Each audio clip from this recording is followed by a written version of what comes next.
좋은 아침입니다. 목요일 9월 12일입니다. 우리에게 주신 말씀 열왕기하 6장 1절에서 14절 말씀 함께 보겠습니다. 선지자의 제자들이 엘리사에게 이르되 보소서, 우리가 당신과 함께 거주하는 이곳이 우리에게는 좁으니 우리가 요단으로 가서 거기서 각각 한 제목을 가져다가 그곳에 우리가 거주할 처소를 세우사이다. 하니 엘리사가 이르되 가라. 하는지라 그 하나가 이르되 종하건대 당신도 종들과 함께 하소서. 하니 엘리사가 이르되 내가 가리라. 하고 드디어 그들과 함께 가니라. 무리가 요단에 이르러 나무를 베더니 한 사람이 나무를 벨 때에 쇠도끼가 물에 떨어진지라. 이에 외쳐 이르되 아, 내 주여, 이는 빌려온 것이니이다. 하니 하나님의 사람이 이르되 어디 빠졌느냐? 함에 그곳을 보이는지라. 엘리사가 나뭇가지를 베어 물에 던져 쇠도끼를 떠오르게 하고 이르되 너는 그것을 집으라. 하니 그 사람이 손을 내밀어 그것을 집으니라. 그때에 아람 왕이 이스라엘과 더불어 싸우며 그의 신복들과 의논하여 이르기를 우리가 아무데 진을 치리라. 하였더니 하나님의 사람이 이스라엘 왕에게 보내 이르되 왕은 삼가 아무 곳으로 지나가지 마소서. 아람 사람이 그곳으로 나오나이다. 하는지라. 이스라엘 왕이 하나님의 사람이 자기에게 말하여 경계한 곳으로 사람을 보내 방비하기가 한두 번이 아닌지라.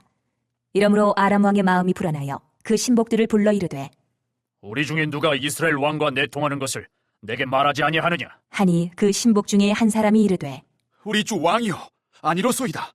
오직 이스라엘 선지자 엘리사가 왕이 침실에서 하신 말씀을 이스라엘의 왕에게 고하나이다. 하는지라. 왕이 이르되 너희는 가서 엘리사가 어디 있나 보라. 내가 사람을 보내어 그를 잡으리라. 왕에게 아뢰어 이르되 보라, 그가 도단에 있도다 하나이다. 왕이 이에 말과 병거와 많은 군사를 보내매 그들이 밤에 가서 그 성읍을 에워쌌더라. 아멘. 하나님의 말씀입니다. 한번 더 읽으시면서 묵상하시겠습니다.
어제 새신자 나아만이 이제 막 복음을 알고 신앙생활을 시작하는 모습을 우리가 지켜봤습니다. 부분적이지만 부족했지만 좋은 시작이었습니다. 내가 림몬의 신당에 가서 군대 장관이니까 이렇게 경비아 드릴 때 좀 봐달라. 새신자에게서 정말 나올 수 있는 참 좋은 태도라고 생각합니다. 하나님께서 어여삐 보셨을 것 같습니다. 사단이 이런 새신자들을 가만두지 않습니다. 게하시를 사용하죠. 게하시 안에 있었던 탐욕의 우상을 건드려 나아만 안에 뿌려진 복음의 씨앗을 열매 맺지 못하게 하려고 합니다. 복음은 굉장히 쉬운 것이지만 그러나 쉽지 않죠. 주님은 피를 흘리셨고 우리는 날마다 영적인 전투를 치르며 정말 우리의 세상이 뒤집어지는 것 같은 역전을 경험하며 나아가는 것입니다. 하지만 우리가 한 가지 분명히 아는 것은 우리는 마침내 승리할 것입니다. 아멘. 오늘 말씀에 두 가지 사건이 일어나죠. 둘 다 기적입니다. 이미 여러 가지 사건으로 엘리사 선지자가 기름 부음 받았다라는 것이 확인되었지만 그래서 명실상부 북이스라엘의 영적 지도자로 자리매김되었지만 하지만 이 선지자를 통해서 한 번 더 하나님의 말씀이 선지자 입술을 통해서 나올 때 더 이렇게 힘을 실어주는 그런 기적들이죠. 이제 왕과 백성들이 하나님의 말씀을 잘 듣고 순종하며 약속하시는 용서와 축복을 이제 엘리사 선지자의 입술을 통해서 나오는 말씀만 잘 들으면 그 축복을 누리게 되었어요. 이 기적도 그런 맥락이죠. 내가 여기 있다, 나 살아있다. 첫째는 쇠로 만든 도끼가 물 위에 떠오릅니다.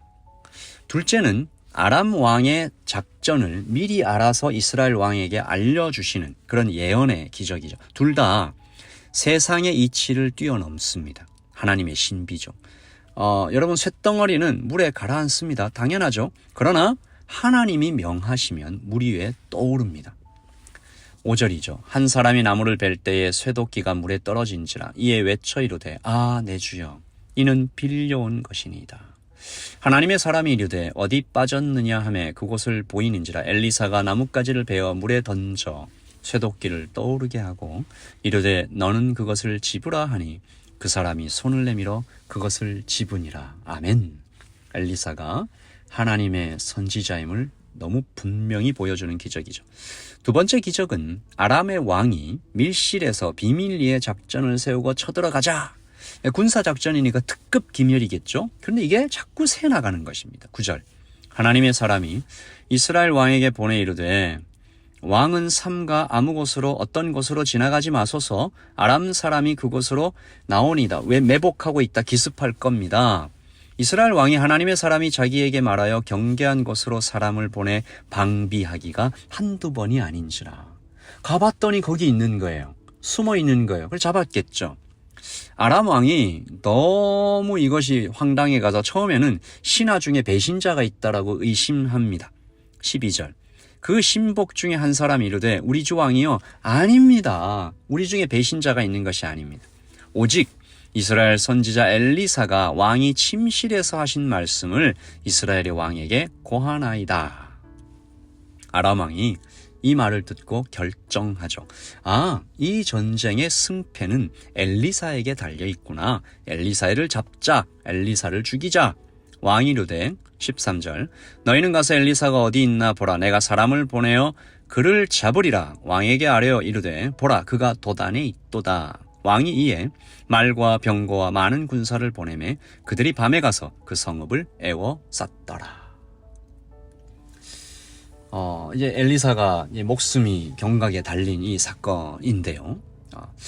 사실은 이 사건의 주 핵심은 하나님께서 이 두 가지 기적, 도끼가 없어서 빌려와야 되는 한 가난한 사람에게 나타내신 기적, 그리고 이스라엘 왕을 보호하시고 지켜주시는 이 군사적인 기적. 엘리사 옆에 그 가난한 사람에게는 물리적인 법칙을 뒤집으셨고 아람의 왕에게는 거리끼는 원수로 나타나시면서 이스라엘 왕을 구원하시는 것이죠. 하나님을 가까이 하는 것이 내게 복이다.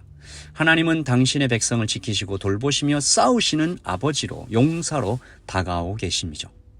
아람의 왕이 사실은 그 결과가 끝난 거죠. 하나님이 진격하시는데 누가 감히 막아서겠습니까?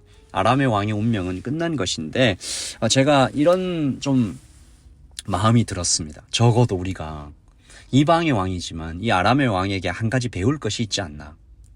여러분, 이 사람, 이 아람의 왕이 믿고 있습니다. 뭘 믿고 있죠? 하나님이 계신 것.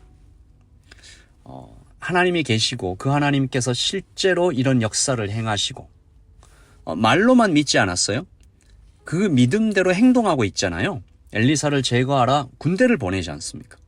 물론 그가 하나님을 온전히 몰랐고 그 크심을 제대로 상상하지도 못했지만, 그래서 감히 하나님께 덤벼들고 있지만 하나님이 계시다는 사실에 대해서는 꽤나 단단히 믿고 행동으로 옮겨가고 있습니다. 아람의 왕이 그렇다면 우리도 고백해야 하지 않겠습니까?